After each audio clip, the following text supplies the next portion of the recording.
Friends, नमस्कार। आशा करती हूँ आप लोग अच्छे होंगे और खुश भी होंगे। बीडीएस एकेडमी 2.0 पे आप लोगों के सामने आ चुकी है रोशनी मैम, जो हमेशा बतलाती है बीएड फर्स्ट ईयर से रिलेटेड वीवीआई क्वेश्चन, जिसमें आप लोगों को हर एक समस्याओं का समाधान मिल जाता है। तो उसी प्रकार से ठीक आज भी एक वीवीआई क्वेश्चन लेकर आ चुकी है रोशनी मैम बीडीएस एकेडमी पे, जिसमें आप लोगों को कोर्स 7 से पढ़ाया जाएगा पेडागोजी ऑफ स्कूल सब्जेक्ट। यानी उसमें जो भी वीवीआई क्वेश्चन है 2024 में पूछे गए हैं, उसकी सारी अपडेट आप लोगों को रोशनी मैम खुद ही दे रही है। तो आप लोगों को कोई भी दिक्कत हो, रोशनी मैम से सीधे संपर्क कीजिए और अपना जो भी है बातें वो बतला सकते हो। चलिए, आज आप लोगों का क्लास 4 है, यानी कोर्स 7 में क्लास 4 है, जिनका भी सेशन 25 से 27, 26 से 28 रहने वाला है।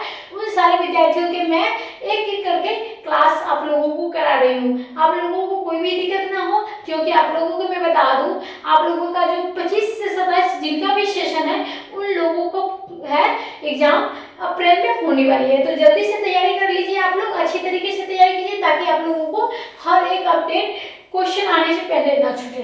चलिए, आप लोगों को बीएड फर्स्ट ईयर से रिलेटेड वीवीआई क्वेश्चन बता दूं। जिनका भी कोई भी यूनिवर्सिटी है, बिहार में कोई भी यूनिवर्सिटी आप लोगों देख रहे हैं, तो आप लोगों को बिहार से यूनिवर्सिटी से जो भी है, ये पेडागोजी ऑफ स्कूल सब्जेक्ट से जो क्वेश्चन आप लोगों को मैं बताने वाली हूँ, वही सेम क्वेश्चन रहने वाला है।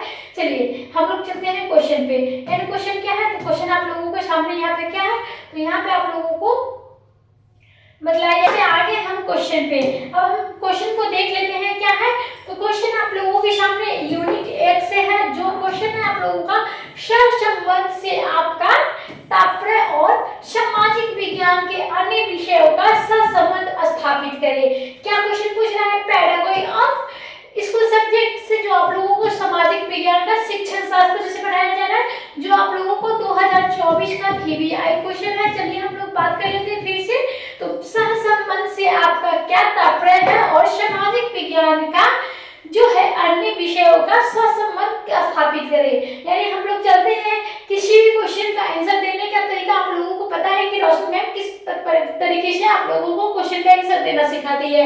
तो आप लोग हर एक अपडेट को अच्छी तरीके से देखें और क्लास को ज्वाइन करना ना भूलें। अगर आप लोगों को क्लास को ज्वाइन करते हैं, तो आप लोगों को चैनल को सब्सक्राइब कर ले, यानी कोई भी नोटिफिकेशन हो आप लोगों को तुरंत ही पास में पहुंच जाए। चलिए, हम लोग चलते हैं क्या, तो क्वेश्चन पे चलते हैं। यानी क्वेश्चन के आंसर किस प्रकार से देनी है, तो आप लोगों के सामने आ चुकी है।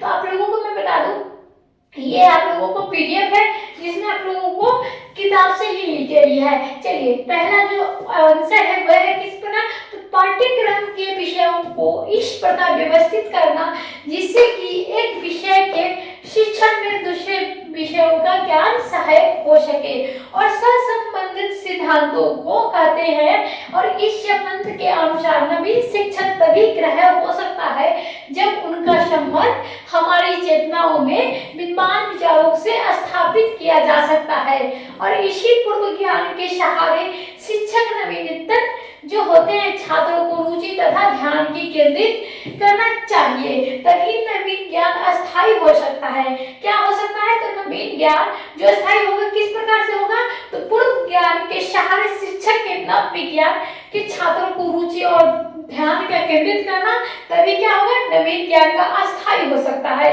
और एक शिक्षक का कर्तव्य है कि पाठ्यक्रम में अन्य विषयों को इस प्रकार संबंधित करके पढ़ाए जिससे छात्रों को मस्तिष्क में उसका प्रभाव अस्थायी पड़े, यानी अस्थायी रूप से उसका प्रभाव पड़े। यानी ऐसे उदाहरण देके बच्चों को समझाए, ताकि आप लोगों को तुरंत ही लॉजिक समझ में आए कि क्या बातें आप लोगों को बतलाई जा रही है। तो आप लोग यहाँ पे देख सकते हो कि आप लोगों को अभी तक बस परिचय दिया जाएगा। अब आप लोगों को क्या है यहाँ पे, तब हम लोग जानेंगे क्या, तो हम लोग जानते हैं सहसंबंध के उद्देश्य। यानी सहसंबंध के उद्देश्य हम लोग जानने की कोशिश करेंगे। तो क्या है, तो सामाजिक अध्ययन शिक्षण का सहसंबंध निम्नलिखित उद्देश्यों में स्थापित किया गया है। यानी आप लोगों को भाग में बांट दिया गया है, आप लोगों को सहसंबंध का उद्देश्य। चलिए, हम लोग पहले सहसंबंध का उद्देश्य देख लेते हैं, जो है सहसंबंध का प्रमुख उद्देश्य। उद्देश्य जो होता है प्रमुख, जो पाठ्यक्रम के भार को कम से कम करना और वर्तमान समय में स्कूलों में पढ़ाए जाने विषयों की संख्या बहुत बढ़ गई है। क्या की गई है, तो वर्तमान समय में स्कूलों की पढ़ाने जाने वाली विषयों की संख्या जो है बहुत ज्यादा बढ़ गई है। पहले आप लोगों को 5-6 किताबें थी, लेकिन अब क्या होता है, तो अब हर एक सब्जेक्ट को अलग अलग भागों में बांट दिया गया है, जिसका शिक्षा के प्रभाव में बहुत ही कठिन है।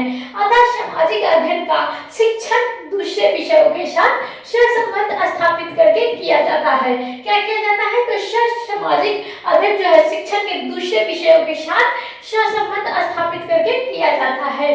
अब अगला पॉइंट हम लोग चलते हैं दूसरा, सहसंबंध शिक्षा का दूसरा उद्देश्य। यानी पहला उद्देश्य हम लोगों ने अभी तुरंत ही जाना, अब सहसंबंध के दूसरा उद्देश्य भी हम लोग देख लेते हैं। तो शिक्षण में रुचि जागृत करना, अतः शिक्षण की रुचि जागृत करना और के लिए सामाजिक विज्ञानों का दूसरे विषयों से सहसंबंध स्थापित करने में बहुत ही आवश्यकता करता है। तो क्या करता है, तो सामाजिक विज्ञान जो है दूसरे विषयों के साथ सहसंबंध स्थापित करने में बहुत ही आवश्यकता है। अब हम लोग चलेंगे क्या, तो हम लोग चलेंगे सहसंबंध के जो तीसरे उद्देश्य में, जिसके द्वारा क्या है, छात्रों को ज्ञान की अखंडता का ज्ञान कराया जाता है। यानी क्या कह रहे हैं, सहसंबंध के द्वारा छात्रों को क्या किया जाता है, तो ज्ञान का अखंडता का ज्ञान कराया जा सकता है। और इस एकता का ज्ञान को बोध कराने के लिए सहसंबंध शिक्षा आवश्यकता है। इसीलिए आप लोगों को बता दूं, सहसंबंध जो है शिक्षा आप लोगों को आपके जीवन में, आपके बुक में बहुत ही आवश्यकता है, क्योंकि एकता का ज्ञान का बोध कराने के लिए सहसंबंध का होना आवश्यकता है, यानी शिक्षा में ज्यादा जरूरी है। अब हम लोग चलते हैं चौथा पॉइंट, सहसंबंध के प्रमुख मुख्य उद्देश्य। यानी क्या है, तो चौथे पॉइंट में हम लोग जानेंगे सहसंबंध के मुख्य उद्देश्य। छात्रों को व्यवहारिक बनाना और सामाजिक विज्ञान का शिक्षण का अन्य विषयों का सहसंबंध के बिना इसका व्यवहारिक पक्ष अछूता रह जाता है। यानी क्या रह जाता है, सहसंबंध के मुख्य उद्देश्य के बिना व्यवहारिक जो बनाना है, उसे सामाजिक विज्ञान का शिक्षण जो होता है अन्य विषयों में सहसंबंध के बिना इनका व्यवहारिक पक्ष अछूता रह जाता है। यानी पांचवा पॉइंट चलते हैं, उससे पहले आप लोगों को क्लास को लाइक कर लीजिए, क्लास को शेयर कर लीजिए और बढ़िया से बढ़िया तरीके से आप लोगों को क्लास को देखना है, ताकि आप लोगों को हर एक question pedagogy of school subject से बढ़िया तरीके से समझ में आ जाए, कोई भी दिक्कत ना हो, कोई भी कठिनाई नहीं हो। और कठिनाई होगी तो आप लोगों को समस्या का हल करने के लिए रोशनी में खुद आ चुकी है। तो चलिए आप लोगों को क्या है, तो सहसंबंध के द्वारा छात्रों को असंगतता की भावनाओं से दूर रखा जा सकता है और सहसंबंध के प्रकार। चलिए हम लोग अभी तक क्या जाने, तो सहसंबंध के उद्देश्य जाने हैं। अब हम लोग क्या जानेंगे, तो सहसंबंध के प्रकार जानेंगे, जिसमें आप लोगों को क्या है, तो सहसंबंध के 3 भेद होते हैं। अग्रलिखित 3 भेद है, यानी 3 भेदों में विभाजित कर दिया गया है। पहला क्या है, शीघ्रात्मक सहसंबंध, दूसरा कारण है तो अनुप्रस्थितीय सहसंबंध, और चौथा क्या है, तीसरा क्या है, जीवन के सहसंबंध। यानी अनुप्रस्थितीय, शिक्षात्मक और जीवन के सहसंबंध के बारे में यहाँ पे सहसंबंध का प्रकार हो जाता है। यानी आप लोगों को उद्देश्य कितने होते हैं, तो उद्देश्य कुछ कुल 5 होते हैं और भेद कितने होते हैं, तो 3 होते हैं। आप लोगों को अगर ये क्वेश्चन में आ जाएगा तो आप लोगों को ये जरूर लिखना होगा, क्योंकि आप लोगों को रोशनी मैम खुद अच्छे तरीके से बतला रही है, ताकि आप लोगों को क्वेश्चन समझ में आ जाए। चलिए यहाँ पे हम लोग क्या कहते हैं, 5वें पॉइंट, यानी आप लोगों को यहाँ पे भेद के बारे में चला गया पता, उद्देश्य के बारे में चल गया पता। अब हम लोग क्या जानेंगे, तो हम लोग जानेंगे शिक्षात्मक संबंध। इसके अंतर्गत एक ही विषय का विभिन्न अलग संबंध स्थापित किया जाता है। क्या किया जाता है, तो शिक्षात्मक जो है आप लोगों को भेद में आ जाता है, प्रकार में आ जाता है, वो हो जाता है क्या, तो शिक्षात्मक सहसंबंध। इसके अंतर्गत एक ही विषय का सहसंबंध स्थापित किया जाता है। अगला पॉइंट हम लोग देख लेते हैं, उदाहरण समझा देते हैं। तो उदाहरण के इस प्रकार से ले लेते हैं, तो अर्थशास्त्र के विभिन्न अंगों में सहसंबंध स्थापित किया जाता है, जैसे उत्पत्ति, उपयोग, वितरण, विनिमय तथा राजस्व आदि में संबंध किया जा सकता है। अगर शिक्षक किसी वस्तु की उत्पत्ति के विषय में शिक्षण कर रहा है, तो वह उसके वितरण एवं उपयोग को क्या है, विषयों में बताकर पाठ का रोचक बना रहा है। अगर कोई भी शिक्षक आप लोगों को उदाहरण तरीके से बताते हैं, तो आप लोगों को क्या होता है, तो आप लोगों की पढ़ाई में रोचक बढ़ती है। तो इसी तरह आप लोगों को हर एक चीज, हर एक बातें आप लोगों को उदाहरण तौर पे बताया जाए कि आप लोगों को क्लास भी बढ़िया तरीके से लगे। चलिए दूसरा क्या था, तो दूसरा था अनप्रस्थितीय सहसंबंध। इसके अंतर्गत पाठ्यक्रम के विभिन्न विषयों में एक दूसरे से संबंध स्थापित किया जाता है। यानी विद्यालय में जो होती है, पाठ्यक्रम में जो विभिन्न विषय होते हैं, एक दूसरे से संबंधित संबंध में स्थापित किया जाता है। इस प्रकार सहसंबंध दोनों रीतियों के स्थापित किया जा सकता है। यानी क्या किया जाता है, एक के साथ साथ दो भी विषय पढ़ाए जा सकते हैं। किसमें, तो अनप्रस्थितीय संबंध में। अब हम लोग चलेंगे अगले पॉइंट। अगला पॉइंट क्या है आप लोगों के सामने, तो अगला पॉइंट आप लोगों के सामने फिर से बतलाई जाएगी, क्या है, तो ये दो रीतियों के निम्नलिखित है, यानी अकस्मात सहसंबंध और व्यवस्थित सहसंबंध। यानी आप लोग देख सकते हो ये जो रीतियां निम्नलिखित में से दी गई है वो है अकस्मात और सहसंबंध और व्यवस्थित सहसंबंध। अब देख लेते हैं अकस्मात सहसंबंध के बारे में। इसके अंतर्गत दैनिक शिक्षण को रोचक तथा व्यापक बनाने के लिए प्रसांकुलन अन्य विषयों के पाठ्य सामग्री का प्रयोग किया जाता है और अकस्मात के सहसंबंध के लिए शिक्षक को कोई पूर्व व्यवस्था नहीं करनी पड़ती है। यानी पहले की कोई भी बातें नहीं बतलाई जाएगी और इसकी भी उपयोग नहीं होती है। शिक्षक शिक्षण में समय की ही किसी प्रकरण को सुगम बनाने के लिए अन्य विषय का पाठ्य सामग्री का प्रयोग करता है। उदाहरण के अनुसार आप लोग देख सकते हो, यदि 8 साल का शिक्षक चीनी का उत्पादन के विषय में शिक्षण कर रहा है तो इसका अधिक सरल बनाने के लिए वो भूगोल में चीनी का इस्तेमाल तथा अर्थात गन्ने का भौगोलिक वितरण भी सम्मिलित कर सकता है। तो यहाँ वितरण अर्थशास्त्र और भूगोल विषय के अकस्मिकता संबंध को कहलाएगा। यानी क्या होता है, तो यहाँ पे अकस्मिकता जो होता है सहसंबंध, उसमें दो भाषाओं को, दो विषयों का प्रयोग किया जाता है जिसमें भूगोल और अर्थशास्त्र दोनों हैं। इसीलिए इसे क्या कहेंगे, तो अकस्मिकता सहसंबंध कहेंगे। अब दूसरा क्या है, व्यवस्थित सहसंबंध। इसमें क्या है, तो इसमें अलग अलग विषयों को पाठ्य सामग्री ऐसा क्रम से लिया जाता है जिससे कि विषय का शिक्षण में अन्य विषय से निकट संबंध रहे और पाठ्य सामग्री में एक विषय की पढ़ाई जाती है उसे को छोड़ा भाग अन्य भागों में, अन्य विषयों में प्रयोग किया जाता है, परंतु दृष्टिकोण अलग होना चाहिए। ऐसे संबंध को व्यवस्थित सहसंबंध कहते हैं और यह सहसंबंध कक्षात्मक प्रणाली के सफलतापूर्वक अपनाया जा सकता है। क्या किया जाता है, तो सफलतापूर्वक अपनाया जाता है, उसी विषय का छोड़ा हुआ भाग के अन्य विषय में प्रयोग करते हैं और दृष्टिकोण से अलग करना चाहिए। ऐसे संबंध को क्या, व्यवस्थित संबंध कहते हैं और यह संबंध कक्षात्मक प्रणाली में सफलतापूर्वक अपनाया जाता है। तो भूल गया,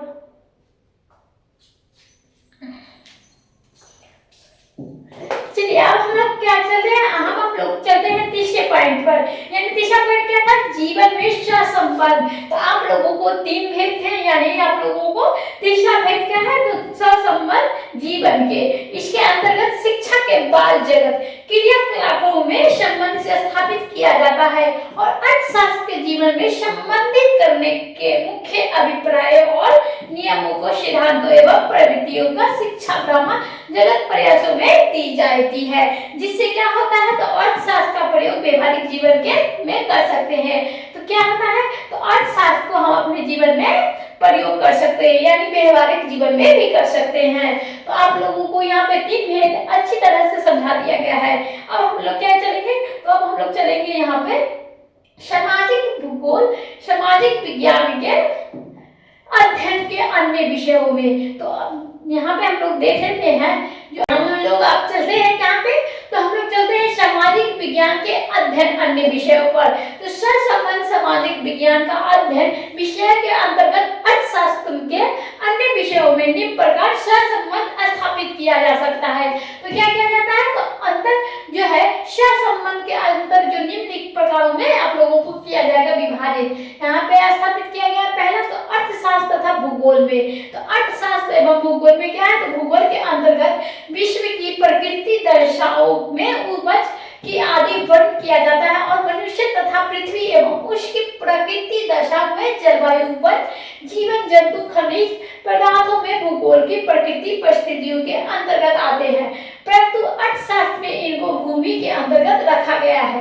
क्या किया गया है? तो इनको अर्थशास्त्र में भूमि के अंदर रखा गया है और अर्थशास्त्र के विभिन्न वस्तुओं को वितरण विषय में प्राप्त जानकारी प्राप्त किया जा सकती है और अतः भूगोल को अर्थशास्त्र में शिक्षण की पृष्ठभूमि तैयार कराता है। तो आप लोगों को उदाहरण एक दिया जाता है जिसमें क्या है, तो यदि कोई व्यक्ति किसी स्थान पर उद्योग स्थापित करना चाहता है तो उसे क्या करना होता है, सर्वप्रथम उस स्थान को भौगोलिक परिस्थितियों का ज्ञान प्राप्त करना आवश्यकता हो जाएगा। इसीलिए सामाजिक विज्ञान की शिक्षण का आवश्यकता अनुसार भूगोल का अर्थशास्त्र सहसंबंध स्थापित करना चाहिए। आप लोग जानते ही हैं कि कहीं पे कुछ भी चीज किया जाता है धरती पे तो वहां पर का जगह चेक किया जाता है, यहाँ पर की माटी पानी कितनी है ये सारी चेक किया जाता है। तो इसे क्या कहेंगे, तो हम लोग कहेंगे भूगोलिक और ऊपर से हो जाएगा तो अर्थशास्त्र। यानी क्या है, तो शिक्षक का आवश्यकता अनुसार भूगोल और अर्थशास्त्र के साथ सहसंबंध स्थापित करना चाहिए, तभी क्या हो जाएगा, तो अर्थशास्त्र तथा भूगोल बन जाएगा। यहाँ पे अगला पॉइंट क्या है, अर्थशास्त्र तथा इतिहास। अर्थशास्त्र और इतिहास में हम लोग चलते हैं तो इतिहास में मानव सभ्यता का कोश कहा गया है। क्या कहा गया है, तो इतिहास में मानव सभ्यता को कोश कहा गया है और इसमें सामाजिक आर्थिक राजनीतिक और धार्मिक तथा संस्कृति की उन्नति वितरण प्राप्त होता है। अर्थशास्त्र में मानव का आर्थिक क्रियाओं का ज्ञान कराता है, परंतु छात्राओं का इनका लाभ भी तभी प्राप्त हो सकता है जब छात्र इनके भूतकालीन इतिहास का ज्ञान प्राप्त करेंगे तब। और अर्थशास्त्र के सिद्धांतों एवं प्रकृतियों की प्रस्तुतिकरण करने के लिए उनकी ऐतिहासिक पृष्ठभूमि का ज्ञान देना आवश्यकता है। अतः क्या है, सहसंबंध छात्रों के लिए तभी लाभदायक है जब अर्थशास्त्र के अंतर्गत कुछ प्रकरण क्या दिए जाए, क्या है, तो कुछ प्रकरण दिए जाते रहे तो जिसमें अर्थशास्त्र इतिहास के साथ साथ सम्यक स्थापित किया जाता है, जैसे कि व्यापार आर्थिक विकास और भारत में यथातथ साधन आदि है।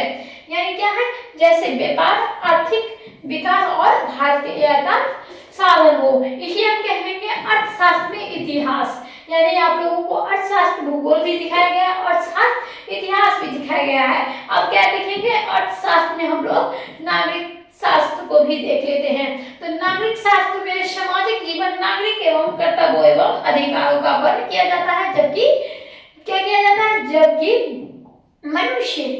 अर्थशास्त्र में मनुष्य की आर्थिक क्रियाओं को क्या किया गया है, तो आप लोगों को आगे देखनी पड़ेगी। इससे पहले आप लोग क्लास को लाइक कीजिए और बढ़िया तरीके से आप लोग फीडबैक जरूर दीजिएगा ताकि आप दी जा रही वेट फर्स्ट ईयर से रिलेटेड आप लोगों को किस प्रकार से क्वेश्चन लिखनी है और किस प्रकार से आंसर लिखनी है, ये सारी जो है आप लोगों को यहाँ पे बतलाई जा रही है। तो यहाँ का अधिक जो होता है क्रियाओं को किया जाता है, अतः दोनों ही विषयों में मानव अध्ययन किया जा सकता है, परंतु दोनों के क्षेत्रों में भी नागरिक शास्त्र नागरिकता को संबंधित विषय तथा दूसरे मनुष्य के अर्थ संबंधित क्रियाओं को व्याख्या करता है। तो क्या कहता है, तो नागरिक शास्त्र नागरिक के संबंधित विषयों का तथा दूसरा क्या होता है, मनुष्य के अर्थ संबंधी क्रियाओं को व्याख्या करता है। यानी इस विभिन्नता होते हुए भी दोनों एक दूसरे के सहयोगी हैं और आर्थिक योजना ब्याज लगान और उपयोग जो होते हैं, जैसे प्रकरण के लिए अर्थशास्त्र और नागरिक के लिए सहसंबंध स्थापित किया जा सकता है। तो प्रकरण के लिए अर्थशास्त्र है और नागरिक शास्त्र के लिए सहसंबंध स्थापित किया जाता है। अब हम लोग चलेंगे अर्थशास्त्र और तथा गणित। यानी अर्थशास्त्र और तथा गणित में हम चलते हैं सामाजिक अध्ययन के अंतर्गत अर्थशास्त्र के नियमों एवं सिद्धांतों का निर्धारण मुख्यतः प्राप्त आंकड़ों के आधार पर किया जाता है। यानी क्या किया जाता है, तो सामाजिक अध्ययन जो होते हैं उसके अंतर्गत अर्थशास्त्र के नियमों एवं सिद्धांतों के निर्धारण मुक्त प्राप्त आंकड़ों पर आधारित किया जाता है। अतः अर्थशास्त्र को गणित और सहसंबंध को सरलतापूर्वक किया जा सकता है। यानी आप लोग देख सकते हैं मैथ और अर्थशास्त्र और नागरिक के बारे में भी देख लिए और अर्थशास्त्र, ये दोनों विषय को मिलाकर क्या हो जाएगा, तो अर्थशास्त्र भूगोल देखें, अर्थशास्त्र इतिहास देखें, अर्थशास्त्र नागरिक शास्त्र देखें और अर्थशास्त्र गणित देख लिए और अर्थशास्त्र हम लोग क्या देखेंगे, भौतिक विज्ञान। यानी आप लोगों को विज्ञान भी यहाँ पे आ चुका है जिसमें अर्थशास्त्र तथा भौतिक विज्ञान की घनिष्ठ संबंध है। विज्ञान का आधार अर्थशास्त्रों से बहुत ही से नियमों एवं सिद्धांतों का निर्माण और उनकी परिभाषा दी जाती है। क्या की जाती है? तो अर्थशास्त्र बहुत ही से नियमों एवं सिद्धांतों का निर्माण और उनकी परिभाषा दी जाती है।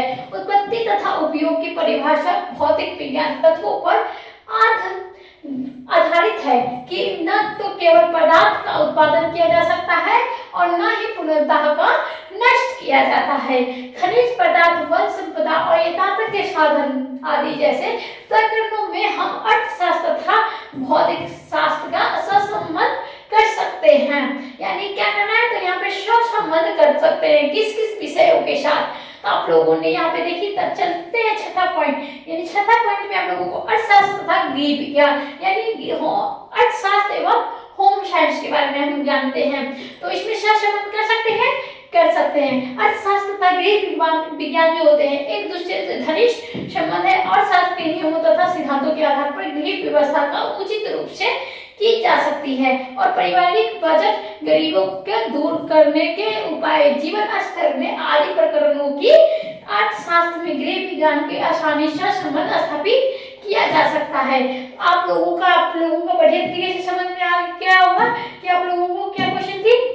तो क्वेश्चन था सहसंबंध से आपका क्या तात्पर्य है और सामाजिक विज्ञान जो होते हैं अन्य विषयों को सहसंबंध स्थापित करें। आप लोगों को कैसा लगा हो आज का क्लास जरूर ही बताइएगा। तब तक के लिए धन्यवाद और अगले वीडियो में आप लोगों को फिर से लेकर आ जाऊंगी पेडागोजी ऑफ स्कूल सब्जेक्ट से, जिसमें आप लोगों को कोई भी क्वेश्चन नहीं छूटने वाले हैं। जिस भी बच्चे को आप लोगों को तैयारी करनी है बीएड फर्स्ट ईयर की, तो आप लोग रोशनी मैम का चैनल ज्वाइन कीजिए। आप लोगों को अच्छी से अच्छी तरीके से क्वेश्चन का आंसर भी बतलाया जाएगा, यानी हर एक पढ़ने और लिखने का तरीका भी आप लोगों को समझाया जाएगा। तो आप लोगों को आज के लिए बस इतना ही। क्लास के लिए तब बहुत ही अच्छे आप लोगों ने क्लास को ज्वाइन किया। तब तक के लिए धन्यवाद।